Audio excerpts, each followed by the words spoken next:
Welcome back to the channel. This is Kavya Agarwal. तो आ जाओ, हम लोग करने वाले हैं अकाउंट्स के पीवाईक्यूज। तो 2023 का पेपर है। शुरुआत करेंगे क्वेश्चंस के साथ और कोशिश करना कि जितनी जल्दी आप लोग आंसर कर पाओ क्वेश्चन देख के उतना बेस्ट हो। ठीक है, चलो स्टार्ट करते हैं जल्दी से। आ जाओ। देखो यार, पहला क्वेश्चन दिया है। A firm's balance sheet shows the following. आपको WCR के मैंने 70,000 का क्लेम दिया है, 90,000 का। हमें बताना है कि हम क्या एंट्री पास करेंगे। तो बहुत सिंपल है, रिजर्व सिर्फ 70 का है, क्लेम 90,000 का है, तो जो एक्स्ट्रा 20,000 है वो हम लोग रीवैल्यूएशन से कवर अप करेंगे। लॉस है, रीवैल्यूएशन डेबिट होगा। ठीक है, so debit WCR 70,000, revaluation account 20,000 और क्लेम क्रेडिट होगा 90,000। यही एंट्री बनेगी, ऑप्शन नंबर ए। ठीक है, ऑप्शन नंबर ए। इसके बाद मैच द फॉलोइंग है। Debenture suspense account. Debenture suspense account हमारा कोलेटरल सिक्योरिटी के केस में ओपन होता है ना। सो ए का तो थर्ड, ए का थर्ड, तो देखो ए का थर्ड सिर्फ ऑप्शन नंबर ए में गिवन है।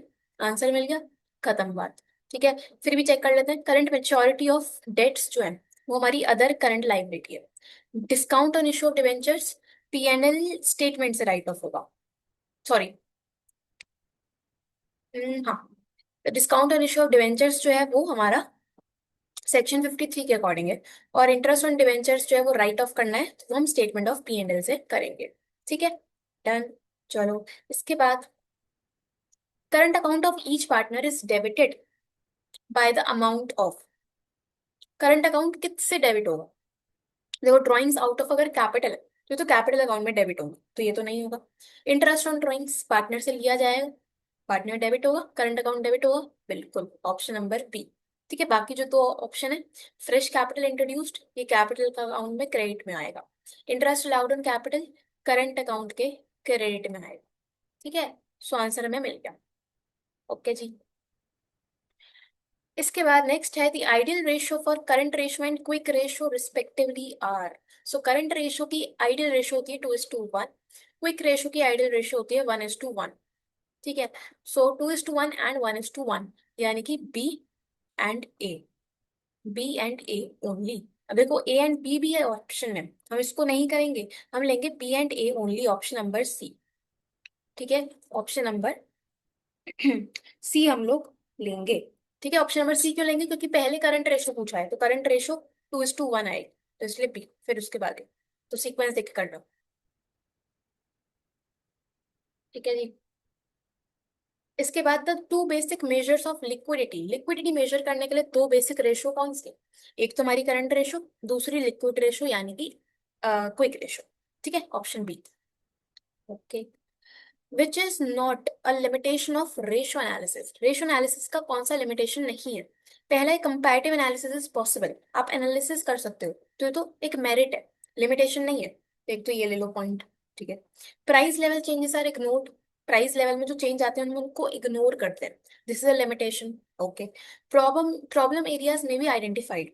रेशोज के थ्रू हम प्रॉब्लमेटिक एरियाज को आइडेंटिफाई कर सकते हैं, तो ये एक एडवांटेज है, तो ये भी हम आंसर में लेंगे। ठीक है, variations in accounting practices and enables SWOT analysis. SWOT analysis में वेरिएशंस आ सकते हैं, वेरिएशंस का मतलब डिफरेंसेस आ सकते हैं, सो ये भी एक लिमिटेशन नहीं होती। ठीक है, और इनेबल स्वॉट एनालिसिस ये एक एडवांटेज है। सो आपसे पूछा कौन सा इनमें से लिमिटेशन नहीं है, सो ये तीनों ACE, AC, डी, सॉरी मैंने गलत बता दिया आपको, जो वेरिएशंस इन स्वॉट and variations in accounting practices ये एक लिमिटेशन है, और इनेबल स्वॉट एनालिसिस ये एक एडवांटेज है, तो लिमिटेशन तो नहीं है ना। सो कौन कौन सी लिमिटेशन नहीं है? एक तो ऑप्शन ए, एक ऑप्शन सी और एक ऑप्शन ई। ठीक है, सो सी ऑप्शन। ठीक है, डन।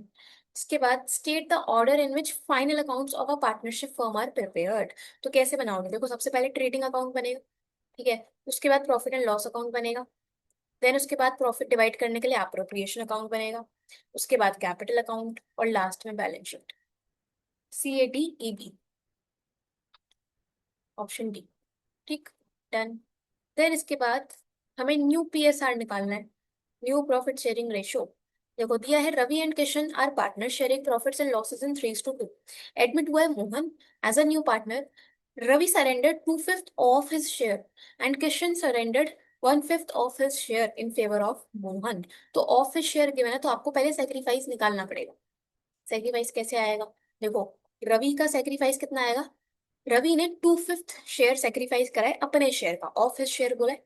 रवि का शेयर है 3/5, इसका 2/5 वो सेक्रीफाइस कर रहा है, यानी कि 6/25 ये सेक्रीफाइस कर रहा है। ठीक है, ये सेक्रीफाइस हमने निकाला। इसी तरह से हम सेक्रीफाइस निकालेंगे किशन का।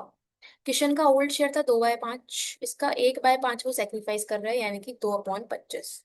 ठीक है, न्यू शेयर कैसे आएगा? ओल्ड में से सेक्रीफाइस माइनस कर दो, तो हम निकालेंगे न्यू शेयर रवि का। ओल्ड में से सेक्रीफाइस माइनस, ओल्ड शेयर था 3/5, इसमें से 6/25 माइनस करो, ये आएगा आपके पास 9/25। इसी तरह से किशन का आएगा 2/5 माइनस 2/25, ये कितना आएगा? 5, 10, 8, 9, 8। ठीक है, और मोहन का कितना आएगा? मोहन का कैसे आएगा? अगर आप दोनों के सेक्रीफाइस को ऐड कर दो, 8/25, तो रेशो बना 9:8:8। Option number C. ठीक है, option number C is the answer. ठीक, चलो इसके बाद, in the absence of partnership deed which of the following rule is allowed? Deed नहीं है तो उस केस में हम लोग प्रॉफिट एंड लॉसेस को इक्वली शेयर करेंगे, इक्वली शेयर करेंगे। ठीक है, बाकी सारे पॉइंट्स गलत हैं। Okay, at the time of change in PSR existing goodwill is written of among the partners. Ratio change हो रही है तो एग्जिस्टिंग गुडविल को हम राइट ऑफ करते हैं, कौन सी ratio? Existing goodwill write off होती है ओल्ड रेशो में। ठीक है, ओल्ड रेशो में। अच्छा, इसके बाद, Jaren, a partner in IT Travels, withdrew some amount, a same amount of money at the end of each quarter for his personal use. तो हर क्वार्टर के एंड में मनी विड्रॉ करा है। The firm charge 465 as interest on his drawings, तो हमें IOD already given है। Interest on drawings 8% per annum के अकॉर्डिंग चार्ज करना है। हमें बताना है अमाउंट जो कि वो विड्रॉ करेगा हर क्वार्टर के एंड। कैसे आएगा? देखो, आईओडी आता है टोटल ड्रॉइंग्स मल्टीप्लाई, रेट है 8%, और टाइम पीरियड कितना रहेगा अगर at the end of each quarter है? सो टाइम पीरियड लगेगा आपके पास 4.5 का अपॉन 12। ठीक है, आईओडी है 465, तो यहाँ से ड्राइंग्स निकाल दो इंटू 8/100, ये आपको करना है। तो ये आएगा 465 multiply 100/8 into 12/4.5। So total drawings आपके पास आ गई 15,500। ठीक है, अब बहुत बच्चे 15,500 को टिक कर देंगे, नहीं करना है ऐसी गलती। क्वेश्चन में बोला है कि आपको ये बताना है हर क्वार्टर में कितना आपने विड्रॉ करा। ये 15,500 पूरे साल का है। ठीक है, साल में 4 क्वार्टर होते हैं, तो 4 से डिवाइड करो इसको, ये आएगा 3875। सो आंसर 3875 होगा। हर क्वार्टर के एंड में कितना विड्रॉ करा ये बताना। ठीक है, अच्छा, arrange the following in correct order in the process of issue and forfeiture. तो सबसे पहले प्रोस्पेक्टस इशू करा जाएगा। ठीक है, ए। देन उसके बाद एप्लीकेशंस रिसीव होंगी, फिर अलॉट करेंगे शेयर्स, इसके बाद हम कॉल सिन एरियर होगा, एरियर अगर होगा तो हम शेयर्स को फोरफिट कर देंगे। ठीक है, ये ऑर्डर बन गया सिंपल, ADBCE, ऑप्शन डी। ठीक, चलो इसके बाद नेक्स्ट है ये वाला, arrange the following items in correct order as per statement of P&L। तो स्टेटमेंट ऑफ P&L एनालिसिस का क्वेश्चन है, उसमें आपको अरेंज करना है एक्सपेंडिचर्स को। ठीक है, एक्सपेंसेस को अरेंज करना है। यह है change in inventory of finish goods, finance cost, cost of material consumed. So अगर हम याद करें थोड़ा सा फॉर्मेट, तो सबसे पहले कॉस्ट ऑफ मटेरियल कंज्यूम्ड आता है। ठीक है, उसके बाद चेंज इन इन्वेंटरी आएगा, तो सबसे पहले सी, उसके बाद ए। देखो इसमें दिया है क्या, सी और ए, ये रहा CA। इसके बाद EBD। ठीक है, CA, उसके बाद employ benefit expense, then depreciation and amortisation, और फाइनेंस कॉस्ट। ठीक है, ये आपका यहाँ पे सीक्वेंस बनेगा। ठीक है, ओके जी, डन।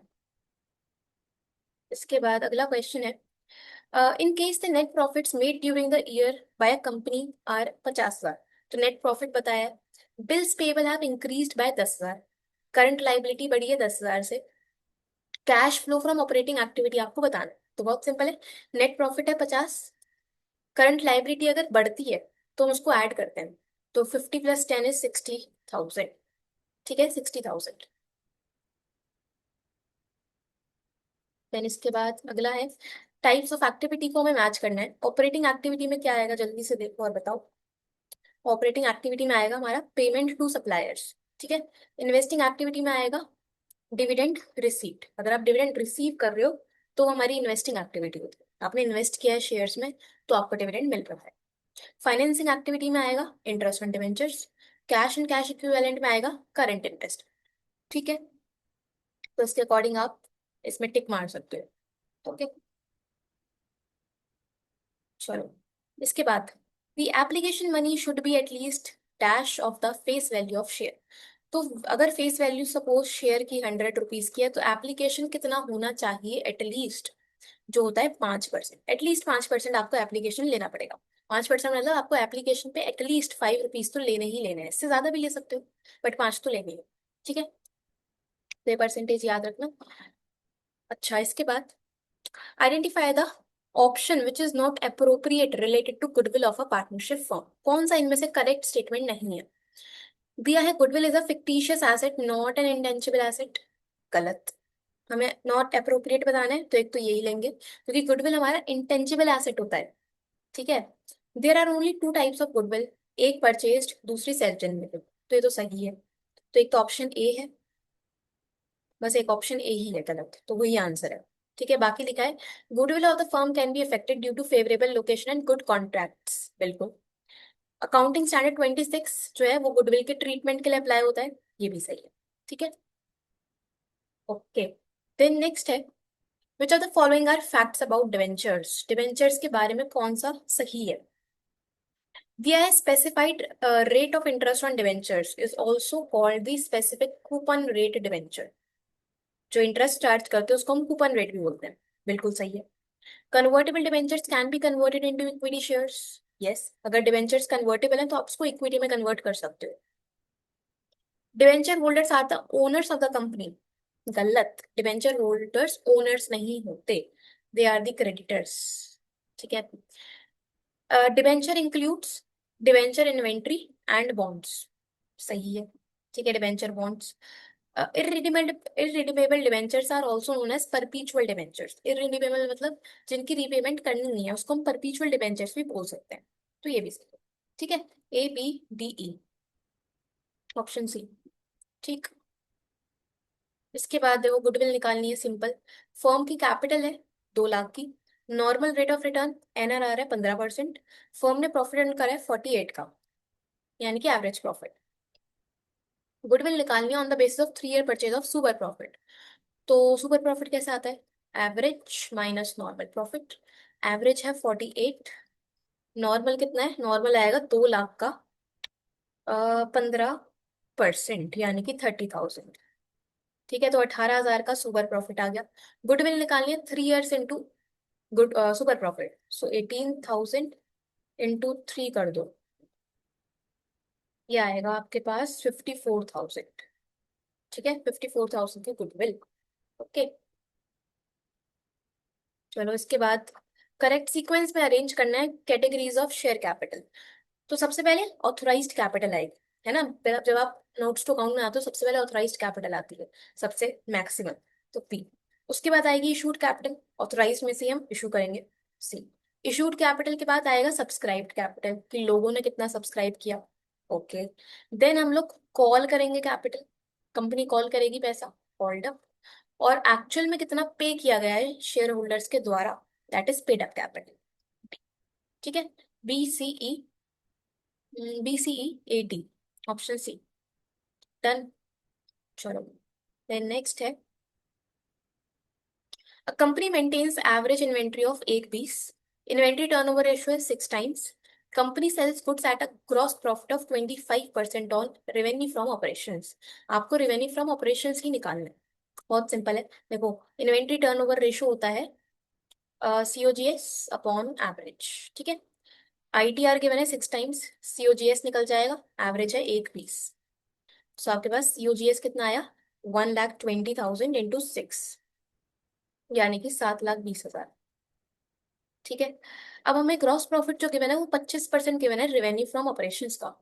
सो अगर RFO पे GP 25% है, तो कॉस्ट पे GP 1/3 होगा, 1/3 होगा। ठीक है। तो ये आपके पास आएगा ऑन कॉस्ट 1/3। तुम्हारे पास GP कितना आएगा, 7,20,000 कॉस्ट है, इसका 1/3 कर दो, 720 का 1/3 इज 240 का GP। ठीक है। सो आपके पास RFO कितना आएगा, COGS प्लस GP। COGS था 720, हाँ COGS 720 और GP है 240, तो ये बनेगा 960 का revenue from operations, revenue from operations. ठीक है। ये 1/3 कैसे आया, इसकी टेबल याद रखना कि अगर, कहाँ लिखा जाए, यहाँ लिख देते हैं चलो। अगर कॉस्ट से आपको सेल पे जाना है, तो अगर कॉस्ट पे 100% है, 50, 33.33, 25 और 20, तो सेल पे कितना होगा, अगर कॉस्ट पे 100% है GP, तो सेल पे 50%, 50% है तो 33.33, 33.33 है तो 25, 25 है तो 20, और 20 है तो 16.67। ठीक है। हमें क्वेश्चन में सेल पे 25% बताया है, तो कॉस्ट पे कितना आया, 33.33%, और 33.33% को ही हम लोग 1/3 भी बोल सकते हैं। ओके, इसीलिए। ठीक है। अच्छा, इसके बाद नेक्स्ट है ये वाला, जो बीच बीच में मैंने काफी क्वेश्चंस छोड़ दिए हैं, तो मुझ पे शक मत करना कि मैं क्वेश्चन स्किप मार रही हूँ यार। कुछ क्वेश्चंस आपके सिलेबस में नहीं है। ठीक है। कुछ क्वेश्चंस कंप्यूटराइज्ड अकाउंटिंग के हैं, जिसका मुझे कुछ अता पता नहीं है, तो मैं गलत नहीं बताना चाहती यहाँ पे। और कुछ क्वेश्चंस में गलतियां हैं, तो उसको हम लोग स्किप कर रहे हैं। ठीक है। चलो, the liquidity and solvency of a company are measured by, तो लिक्विडिटी और सॉल्वेंसी, तो लिक्विडिटी के लिए तो लिक्विडिटी रेशो चेक करोगे, करंट रेशो। ठीक है। सॉल्वेंसी के लिए हम चेक करेंगे कौन सी ratio, debt equity ratio. Okay, A और डी। बाकी प्रॉफिटेबिलिटी रेशो इसमें नहीं आएगा, ITR टर्नओवर रेशो में आएगा, GP रेशो प्रॉफिटेबिलिटी रेशो में आएगा। ओके, एंड देन इसके बाद बचा, तो following is not included in non current liability. Non current यानी लॉन्ग टर्म लाइबिलिटी में कौन सा पॉइंट नहीं आएगा, देखो डेफर्ड टैक्स लाइबिलिटी आएगा, लॉन्ग टर्म प्रोविजन आएगा, अदर लॉन्ग टर्म लाइबिलिटी भी आएगा, लेकिन ट्रेड पेबल हमारी करंट लाइबिलिटी है। तो answer option number A, option number A. Then इसके बाद देखो, retirement, admission, absence of deed, dissolution of firm. So retirement के केस में gaining ratio two continued partner, ये एंट्री होती है। ठीक है। ओके। एडमिशन के टाइम पे ओल्ड पार्टनर सेक्रीफाइस करते हैं अपना शेयर नए पार्टनर के लिए, तो बी का फर्स्ट।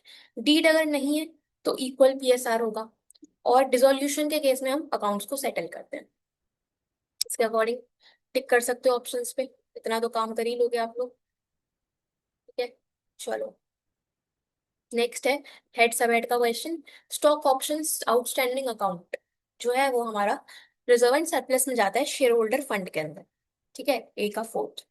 बैंक टर्म लोन जो है वो हमारी लाइबिलिटी है, non current liability. Provision for tax is a current liability.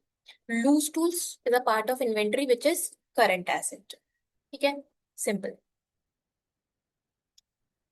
Then इसके बाद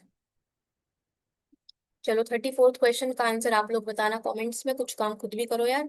गुडविल निकालनी है तुम्हें कैपिटलाइजेशन मेथड से। ठीक है, एवरेज प्रॉफिट का क्वेश्चन है, एवरेज प्रॉफिट मेथड कैपिटलाइजेशन। तो वो इसका आंसर कृपया करके निकालो, और कमेंट्स में बताना कि क्या आंसर आएगा। ठीक है, थोड़ा सा काम तो कर सकते हो यार, ऐसे मत करो। ठीक। चलो, इसके बाद अगला है, लाल बाल और पाल पार्टनर्स हैं जिनका प्रॉफिट एंड लॉस का रेशो है 5:3। बाल रिटायर हो रहा है, लाल और पाल ने डिसाइड किया है कि इनकी फ्यूचर रेशियो 2:1 की होगी। आपको गेनिंग रेशियो यहाँ पे निकालनी है। सो अगेन सिंपल क्वेश्चन है, काफी बार हमने पीछे वीडियोस में किया है। गेनिंग रेशियो कैसे आता है, गेनिंग रेशियो होता है new ratio minus old ratio. New ratio minus old ratio. इसका आंसर भी आप लोग कमेंट्स में बताओगे। तो भाई 2 क्वेश्चन होमवर्क में दिए रही हूँ, ये दोनों का आंसर वीडियो पॉज करो, सॉल्व करो और लिखो कि आंसर आया क्या है।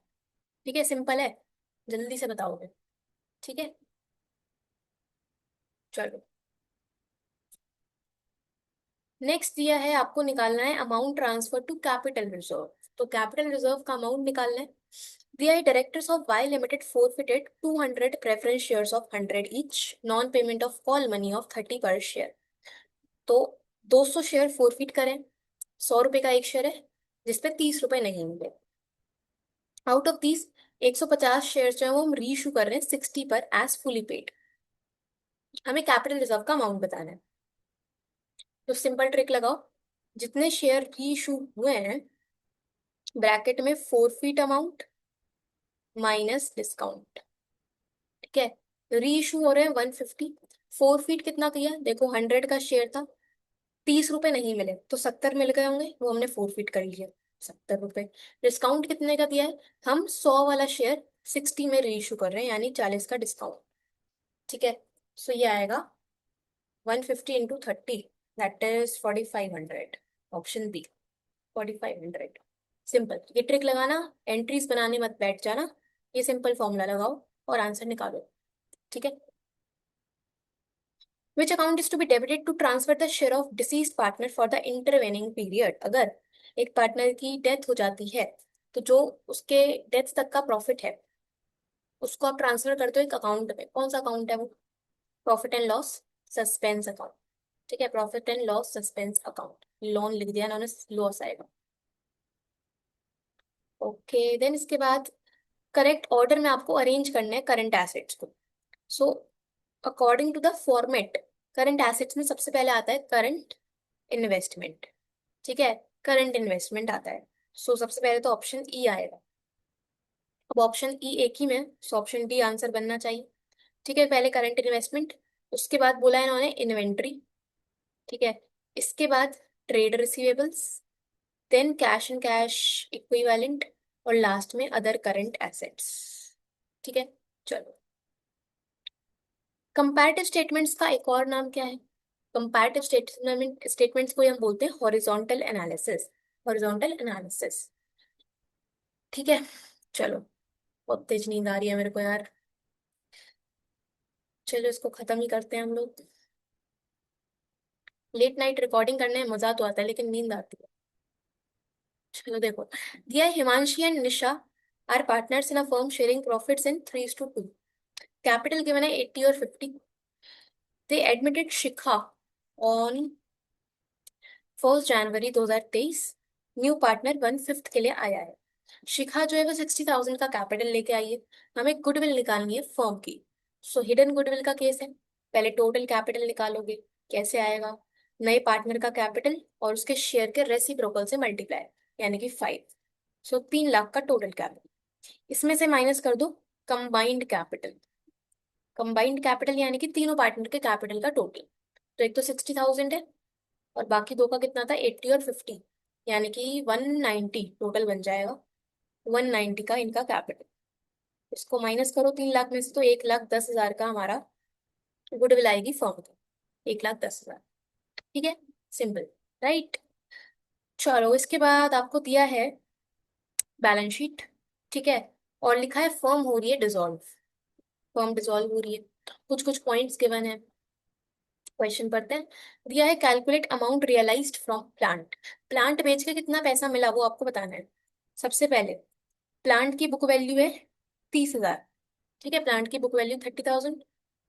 पॉइंट्स हमें गिवन है, प्लांट रियलाइज्ड 130%। सो सिंपल चीज है, 30,000 की बुक वैल्यू, उसका 130% कर दो। 30,000 का 130% आता है 39,000, तो 39,000 इज द आंसर। ठीक है, इसके बाद record journal entry relating to realization expenses. अच्छा, देखो ये दिया, expenses on realization were 1,500 borne and paid by Manav. अब मानव कौन है, पार्टनर है। ठीक है, मानव इज पार्टनर।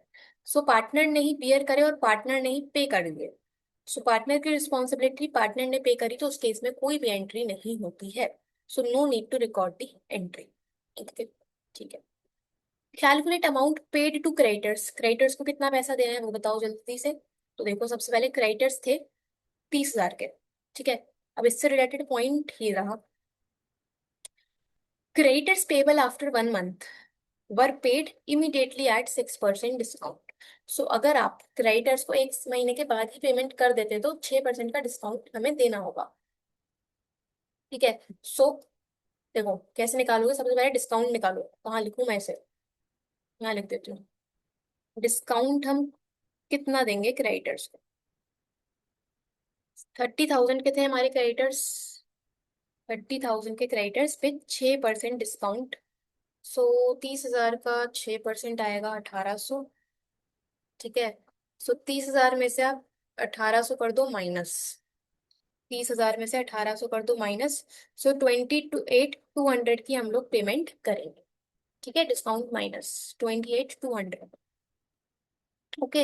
अब इस पे ध्यान देना, बहुत बच्चे क्या करेंगे इसमें टाइम पीरियड लगाएंगे 1 महीने का, है ना, 1/12 भी कर दोगे आप लोग, तो ऐसा मत करना, क्योंकि हमें यहाँ पे 6% डिस्काउंट बोला है, पर एनम नहीं गिवन ना, पर एनम गिवन ही नहीं है, तो इसीलिए हम लोग 1/12 से मल्टीप्लाई नहीं करेंगे।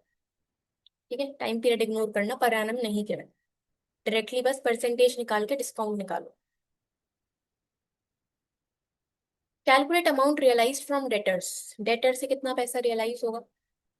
देखो डेटर्स कितने के थे हमारे, डेटर्स हैं 20,000 के, डेटर्स 20,000 के, और लिखा है डेटर्स, दूसरे पेन से लिख देते हो, debtors of 1,000 proved bad, 1,000 debtors bad है, तो 20,000 में से 1,000 कर दो माइनस, बचे 19,000। ठीक है।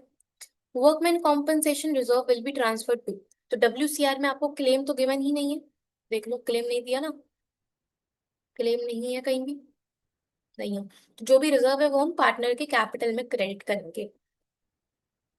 ठीक है, डन, राइट। चलो ये हो गया। देखो कितना सिंपल है ना, बोर्ड्स में तुमको पूरे पूरे क्वेश्चन सॉल्व करने पड़ते हैं, इधर देखो भाई, बस सोचो टिक मारो खत्म बात, कुछ नहीं है, कुछ भी नहीं है ना। ओके, इसके बाद आपको नेक्स्ट केस स्टडी गिवन है, दिया है विच of the following correctly explains the meaning of collateral security. Collateral security का आपको करेक्ट मतलब यहाँ पे बताना है। देखो दिया है प्राइमरी सिक्योरिटी, अच्छा कोलेटरल सिक्योरिटी होती क्या है, कोलेटरल सिक्योरिटी एडिशनल सिक्योरिटी होती है, सेकेंडरी सिक्योरिटी मेन सिक्योरिटी के अलावा। ठीक है। सो additional security mortgage against a loan, एक और पॉइंट है additional security mortgage against the loan which is to put in which is put to use only when primary security remains insufficient to cover up the default on repayment of loan। so आपने loan लिया है, अगर वो primary security आपका loan नहीं चुका पाएगी तो आप उस एडिशनल सिक्योरिटी को यूज करोगे, यही कोलेटरल सिक्योरिटी होता है। तो ऑप्शन सी। ठीक है। Which of the following cannot be considered as issue of debentures for consideration other than cash। consideration other than cash में हम किसको कंसिडर नहीं करेंगे, तो देखो अगर आप वेंडर को डिवेंचर्स इशू कर रहे हो तो ये तो कंसिडरेशन अदर देन कैश का पॉइंट है, अंडर राइटर्स को दोगे तो भी, प्रमोटर्स को दोगे तो भी, लेकिन अगर हम पब्लिक को डिवेंचर्स इशू कर रहे हैं तो वो ऑफ कोर्स कैश के बदले ही तो करोगे, है ना। So option D. ठीक है। अच्छा इसके बाद by what amount debentures interest can not be debited if debenture interest is payable annually. Debenture interest कितने से डेबिट होगा, आपको इंटरेस्ट निकालना, ध्यान रखना डिवेंचर पे जो इंटरेस्ट है वो हमेशा फेस वैल्यू पे निकलता है। ठीक है। अब देखो क्वेश्चन पढ़ते हैं। दिया है Apex limited issued to public 10 lakh रुपए 10% debentures of 100 each at par, redeem हो रहे हैं 20% के प्रीमियम पे, तो हमने पब्लिक को इशू करे। It also issued 10,000 11% debentures of 100 each as collateral security against bank loan of 8 lakh. हमने डिवेंचर्स इशू करें for collateral purpose as well, तो अगर आप कोलेटरल के लिए डिवेंचर्स इशू करते हो तो उसमें हम इंटरेस्ट चार्ज नहीं करते, तो इनको तो इग्नोर कर दे। ठीक है। The company bought building, building खरीदी है 50 लाख की फ्रॉम बीटा लिमिटेड, चेक से पेमेंट करा है 20 लाख का, और बाकी का जो 30 लाख बैलेंस बैलेंस बचा उसके लिए हम डिवेंचर्स इशू करेंगे। तो ये जो हम वेंडर को दे रहे हैं डिवेंचर्स बिल्डिंग के बदले, वो भी, उस पर भी इंटरेस्ट चार्ज किया जाएगा। तो एक तो ये पब्लिक वाले और एक ये बिल्डिंग वाले, इन पे आपको डिवेंचर पे इंटरेस्ट निकालना है। तो कैसे निकलेगा, देखो 10 लाख की बुक वैल्यू है ऑलरेडी, फेस वैल्यू है ऑलरेडी, आपको रुपीज गिवन है। सो 10 लाख का 10% 1 लाख, 1 लाख। ठीक है, एक तो ये आ गया इंटरेस्ट। दूसरा, 50 लाख की बिल्डिंग में से हमने 20 लाख तो चेक से दिया, बाकी कितना बचा, 30 लाख। 30 लाख आपका अमाउंट बताया है। ठीक है, नंबर ऑफ डिवेंचर्स निकालो पहले। 30 लाख डिवेंचर्स हैं, डिनोमिनेटर में क्या आएगा, 100 प्लस 20% का प्रीमियम, यानी कि 120। ठीक है, तो हम क्या निकाल रहे हैं यहाँ से, number of debentures, 30 lakh upon 120। So 25,000 debentures आएंगे। ठीक है, सो 25,000 इंटू 100 का एक है, और रेट है आपके पास 12%। ठीक है, 25,000 इंटू 100 इंटू 12%, ये आएगा 3 लाख। सो 1 लाख और 3 लाख, ये दो इंटरेस्ट हमारे पास यहाँ से निकल के आए, यानी कि 4 लाख का टोटल अमाउंट। ठीक है, ओके। तो आपको पहले नंबर ऑफ डिबेंचर्स निकालने पड़ेंगे, तब करना। सीधा 30 लाख का 12% करोगे तो वो गलती हो जाएगी। Okay, number of debentures issued to Beta limited हमने ऑलरेडी निकाले, 25,000। ठीक है, 25,000। उसके बाद लॉस ऑन इश्यू डिबेंचर्स कितना आएगा, so loss on issue debenture में आएगा एक तो डिस्काउंट और एक प्रीमियम। ठीक है। सो देखो, हमें दिया है, पब्लिक को हमने इशू करे, रिडीम हो रहे हैं 20% के प्रीमियम पे, तो 20% का प्रीमियम लॉस में आएगा, है ना। सो 10 लाख डिवेंचर्स है, 20% प्रीमियम यानी कि 2 लाख। ठीक है, 2 लाख का एक तो ये वाला लॉस हो गया, premium on redemption of debentures. ठीक है। और क्या है हमारे पास, क्या डिस्काउंट गिवन है, नहीं डिस्काउंट तो गिवन ही नहीं है, बस इतना ही है, premium on redemption of debentures 2 lakh है। सो लॉस भी उतना ही होगा, है ना। लॉस में दो चीजें आती हैं, एक तो प्रीमियम ऑन रिडम्पशन, दूसरा डिस्काउंट ऑन इशू। तो क्वेश्चन में हमें प्रीमियम ऑन रिडम्पशन ही बताया है बस, 2 लाख का। This is the answer. ठीक है, डन, सही है। ओके जी, सो हम लोगों ने क्वेश्चंस कर लिए जितने बनते थे इसमें से, एंड उम्मीद है आप लोगों को चीजें समझ में आई होंगी। ठीक है, चलो, कोई डाउट आया हो सो कमेंट से पूछ लिया करो, पूछ ही लेते हो तुम लोग। बाकी मिलते हैं और क्वेश्चंस में। ठीक है, और इसी तरह से कमेंट्स करते रहा करो, बढ़िया लगता है, अच्छा लगता है। तो बस यार, इतना ही बोलना है मुझे, अब मैं सोने जा रही हूँ, ऑलरेडी काफी लेट हो चुका है। ठीक है, बाय बाय, मिलते हैं नेक्स्ट में, all the best, thank you so much.